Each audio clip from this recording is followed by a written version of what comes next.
नमस्कार, स्वागत है आपका यूट्यूब चैनल छत्तीसगढ़ टुडे में। आज है 20 मार्च 2022 और आज हम 19 और 20 मार्च के महत्वपूर्ण छत्तीसगढ़ करंट अफेयर प्रश्नों को हल करेंगे। तो चलिए शुरू करते हैं। हमारा पहला प्रश्न है, फिल्म के क्षेत्र से संबंधित किस व्यक्ति को स्वच्छता के प्रति लोगों को जागरूकता करने के लिए भिलाई नगर निगम ने ब्रांड एम्बेसडर बनाया है? इसका राइट आंसर है ऑप्शन सी, अनुराग बसु को। बॉलीवुड फिल्म डायरेक्टर अनुराग बसु को व्यक्तियों में स्वच्छता के प्रति लोगों को जागरूक करने के लिए भिलाई नगर निगम ने ब्रांड एम्बेसडर बनाया है। बता दें कि भिलाई नगर निगम द्वारा स्वच्छता के प्रति लोगों को जागरूक करने के लिए 20 ब्रांड एम्बेसडर का चयन किया गया है। इन ब्रांड एम्बेसडर में बॉलीवुड के फिल्म डायरेक्टर अनुराग बसु भी शामिल हैं।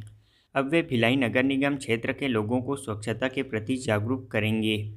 इसमें भिलाई नगर निगम के महापौर नीरज पाल द्वारा 20 स्वच्छता ब्रांड एम्बेसडर के लिए विभिन्न विधाओं के प्रतिभा रखने वाले समाजसेवी, चिकित्सक, व्यवसाय जगत, उद्योग, फिल्म और अन्य क्षेत्र के लोगों को शामिल किया गया है। यह चयन विधायक देवेंद्र यादव की अनुशंसा पर किया गया है। अगला प्रश्न है, प्रदेश के किस जिले में मक्का प्रसंस्करण प्लांट की स्थापना की जा रही है? इसका राइट आंसर है ऑप्शन बी, कोंडागांव जिले में। प्रदेश के कोंडागांव जिले के ग्राम कोकोड़ी में मां दंतेश्वरी मक्का प्रसंस्करण सहकारी समिति द्वारा मक्का प्रोसेसिंग प्लांट की स्थापना की जा रही है। इसकी कुल लागत 137 करोड़ रुपए है। इसके निर्माण में राज्य के 65,000 किसानों का सहयोग है। इसे आगामी 14 माह में प्लांट का निर्माण पूरी तरह से पूर्ण कर इसमें उत्पादन भी प्रारंभ किया जाएगा। इस प्लांट की क्षमता 80 KLPD की होगी। इसके निर्माण की घोषणा मुख्यमंत्री भूपेश बघेल द्वारा 2 जनवरी 2019 को अपने कोंडागांव प्रवास के दौरान किया गया था। अगला प्रश्न है, हाल ही में राज्य स्तर पर सबसे अधिक लेन देन करने के लिए किस महिला बैंक सखी को सम्मानित किया गया है? इसका आंसर है ऑप्शन डी, संगीता खलखो को। राष्ट्रीय ग्रामीण आजीविका मिशन बलरामपुर के तातापानी में बैंक सखी के रूप में कार्यरत श्रीमती संगीता खलखो को कलेक्टर कुंदन कुमार द्वारा ग्राहक सेवा केंद्र के माध्यम से अब तक 1,36,00,000 रुपए के लेन देन करने पर संयुक्त कार्यालय परिसर में सम्मानित किया गया है। वह नवंबर 2019 से ग्राम पंचायत तातापानी में बैंक सखी के रूप में घर पहुंच सेवा दे रही है। उन्होंने ग्राम सेवा केंद्र से अब तक 1,36,00,000 रुपए का लेन देन किए हैं, जो कि राज्य स्तर पर सबसे अधिक लेन देन करने वाली बैंक सखी बन गई हैं। इसके लिए संगीता खलखो को मार्च 2022 में ग्राहक सेवा केंद्र के राज्य स्तरीय कार्यालय रायपुर में आयोजित स्मरण समारोह में सम्मानित किया गया है। अगला प्रश्न है, Deloitte global power of relative 2022 की सूची में वैश्विक स्तर पर किस भारतीय ब्रांड ने 56वां स्थान प्राप्त किया है? इसका राइट आंसर है ऑप्शन ए, रिलायंस रिटेल ने। ग्लोबल कंसल्टिंग फर्म डेलाइट की रिपोर्ट के अनुसार रिलेटिंग 2022 की वैश्विक शक्तियों के चुनौतियों के बावजूद भारतीय ब्रांड रिलायंस रिटेल ने वित्त वर्ष 2020 के लिए खुदरा राजस्व वृद्धि के आधार पर शीर्ष 250 की सूची में 56वें स्थान पर है। वॉलमार्ट इंक, एक अमेरिकी बहुराष्ट्रीय खुदरा निगम, सूची में सबसे शीर्ष स्थान पर है। इसके बाद Amazon Inc, Costco Wholesale Corporation, Schwarz group और द होम डिपो इंक है। अगला प्रश्न है, हुरुन ग्लोबल रिच लिस्ट 2022 की रिपोर्ट के अनुसार वैश्विक स्तर पर कौन शीर्ष स्थान पर है? इसका राइट आंसर है option D, Elon Musk. SpaceX और टेस्ला के संस्थापक एलोन मस्क ने 2022 में हुरुन ग्लोबल रिच लिस्ट में शीर्ष स्थान प्राप्त किया है, जिनकी कुल संपत्ति $205 बिलियन है। हुरुन ग्लोबल रिच लिस्ट को रियल्टी फर्म M3M के सहयोग से अनुसंधान और लग्जरी प्रकाशन समूह हुरुन इंडिया द्वारा प्रकाशित किया गया है। इसमें अमेजन.com इंक के कार्यकारी अध्यक्ष जेफ बेजोस 188 बिलियन डॉलर की संपत्ति के साथ दूसरे स्थान पर है। वहीं दुनिया की सबसे बड़ी luxury goods company Bernard Arnault तीसरे स्थान पर हैं। वहीं भारत की बात करें तो रिलायंस इंडस्ट्रीज लिमिटेड के अध्यक्ष Mukesh Ambani 2022 Hurun global rich list की शीर्ष 10 सूची में भारत के साथ साथ एशिया के सबसे अमीर व्यक्ति के रूप में उभरने वाले एकमात्र भारतीय हैं। वे 103 अरब डॉलर की संपत्ति के साथ वैश्विक स्तर पर 9वें स्थान पर हैं। कोल इंडिया की कौन सी सहायक कंपनी देश की सबसे बड़ी कोयला उत्पादक कंपनी बन गई है? इसका राइट आंसर है ऑप्शन बी, महानदी कोल फील्ड्स लिमिटेड। अगला प्रश्न है, हाल ही में मुख्यमंत्री भूपेश बघेल द्वारा विधानसभा में एडसमेटा नक्सली कांड न्यायिक जांच आयोग की रिपोर्ट पेश की गई। यह न्यायिक जांच किसकी अध्यक्षता में की गई थी? इसका राइट आंसर है ऑप्शन सी, न्यायमूर्ति वी.के. अग्रवाल। अगला प्रश्न है, भारत का पहला वर्ल्ड पीस सेंटर की स्थापना कहाँ की जाएगी?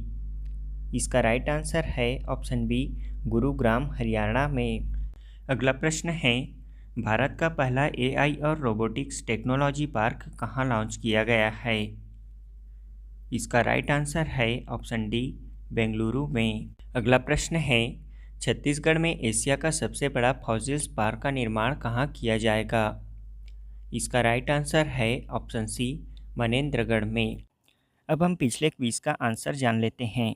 पहला प्रश्न है, केंद्रीय ग्रामीण विकास मंत्रालय के आंकड़ों के अनुसार छत्तीसगढ़ राज्य देश भर में काम मांगने वाले राज्यों की सूची में कौन से स्थान पर है? इसका राइट आंसर है पाँचवा। केंद्रीय ग्रामीण विकास मंत्रालय के आंकड़ों के अनुसार छत्तीसगढ़ राज्य देश भर में मनरेगा के तहत काम मांगने वाले राज्यों की सूची में 5वें स्थान पर है। यहाँ प्रदेश में 61.39 लाख लोगों ने काम की मांग की है, जबकि इसमें 12.22 लाख लोगों को काम प्राप्त नहीं हुआ है। वहीं देश के ग्रामीण इलाकों में रोजगार की सबसे बड़ी केंद्रीय योजना मनरेगा में मांगने पर भी 1.89 करोड़ लोगों को काम प्राप्त नहीं हुआ है। अगला प्रश्न है, छत्तीसगढ़ में देश का पहला AICTI आइडिया लैब का उद्घाटन कहाँ किया गया है? इसका आंसर है Shri Shankaracharya institute of professional management and technology, Raipur में। देश का पहला AICTI आइडिया लैब का उद्घाटन छत्तीसगढ़ में Shri Shankaracharya institute of professional management and technology, Raipur में किया गया है। अखिल भारतीय तकनीकी शिक्षा परिषद AICTI द्वारा इस आइडिया लैब को प्रारंभ किया गया है। बता दें कि इसके लिए पूरे देश में 49 कॉलेजों को सिलेक्ट किया गया था, जिसमें से एक रायपुर का शंकराचार्य इंजीनियरिंग कॉलेज था। इसकी स्थापना छात्रों को विज्ञान, प्रौद्योगिकी, इंजीनियरिंग और गणित में बुनियादी सिद्धांतों को समझाने और प्रयोग करके व्यवहारिक अनुभव प्राप्त करने के उद्देश्य से किया गया है। इस आइडिया लैब के अंतर्गत देश के चुनिंदा संस्थानों को विशेष अनुदान प्रदान किया जाएगा। अगला प्रश्न है, छत्तीसगढ़ का कौन सा जिला ऑनलाइन दावा प्रेषण में शीर्ष स्थान पर है? इसका आंसर है धमतरी जिला। प्रदेश का धमतरी जिला ऑनलाइन दावा प्रेषण में 96.95% के साथ शीर्ष स्थान पर है। बता दें कि शिक्षा सत्र 2020-21 में RTI के तहत प्रवेशित बच्चों के व्यय प्रतिपूर्ति राशि भुगतान के लिए राज्य शासन द्वारा ऑनलाइन मोड में दावा राशि की जानकारी मंगाई गई थी। अगला प्रश्न है, छत्तीसगढ़ सरकार द्वारा राज्य में कितने बालवाड़ी प्ले स्कूल की स्थापना की जाएगी? इसका राइट आंसर है 6536। छत्तीसगढ़ सरकार द्वारा पहले चरण में 6000 से अधिक यानी कि 6536 बालवाड़ी की स्थापना की जाएगी। इसका उद्देश्य बालवाड़ी केंद्रों में खेल आधारित गतिविधियों के माध्यम से नवनिहालों के सीखने पर जोर देना है।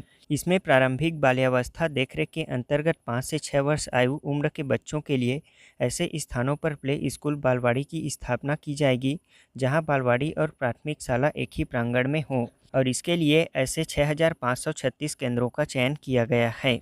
इस बालवाड़ी का संचालन शैक्षणिक सत्र 2022-23 से प्रारंभ किया जाएगा। हमारा आज के क्विज का पहला प्रश्न है, प्रदेश के गौठानों में महिला स्व सहायता समूहों द्वारा प्राकृतिक रूप से निर्मित विभिन्न उत्पादों की एकीकृत ब्रांड का क्या नाम है? दूसरा प्रश्न है, प्रदेश में कितने जिलों का चयन सार्वजनिक वितरण प्रणाली के माध्यम से फोर्टिफाइड चावल वितरण करने के लिए किया गया है? तीसरा प्रश्न है, सिरपुर महोत्सव 2022 का आयोजन कब से कब तक किया गया? चौथा प्रश्न है, प्रदेश में विशेष रूप से किस जिला अथवा वन मंडल में वनवासियों की आस्था का केंद्र देवगुड़ियों का संरक्षण एवं संवर्धन किया जा रहा है?